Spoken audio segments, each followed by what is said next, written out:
about is this concept of spirituality. I feel like it's just become this blanket term that doesn't mean anything. There's actually not even, in prophetic language, spirituality is not even a word in prophetic language. And I've been thinking about this. Like, what does that even mean? And I think I was reading the other day, and I found that Paul, in Christianity, he is the one who actually separated faith from deeds. And this is something like any college Bible class they study. And this is what I think happened in the Islamic community, in the Muslim community. We separate spirituality. The first myth that people always ask about when it comes to spirituality, tasawwuf, Sufism in Islam, is the first myth that it's something separate from Islam.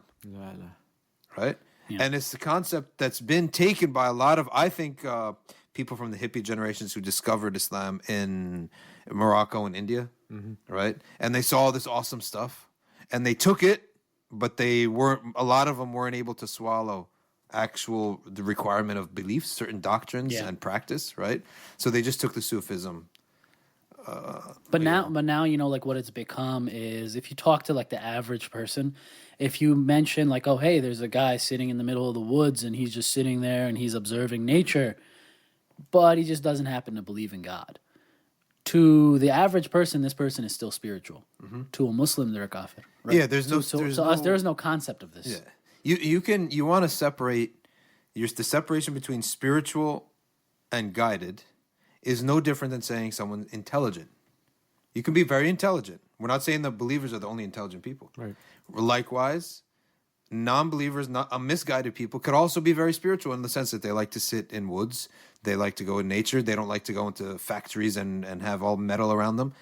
But this is not what guidance is, right? This is not what guidance is. Guidance is a whole different subject, right, than merely organic, holistic, everything's organic and everything's holistic. Yeah. Right. And I think, you know, you made the point about spirituality. It's not even a concept, right, for us. It's like so far removed. It's like you can't even think about Islam without what, you know, over here we would consider spirituality. And I was looking it up and, you know, like the history of the actual word spirituality.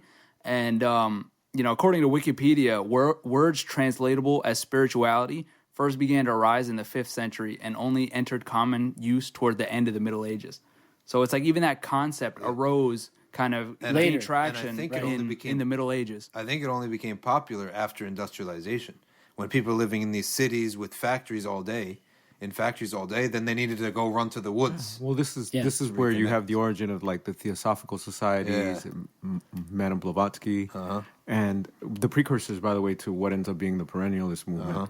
So for our listeners, can somebody explain perennialism quickly? We talk about this a lot.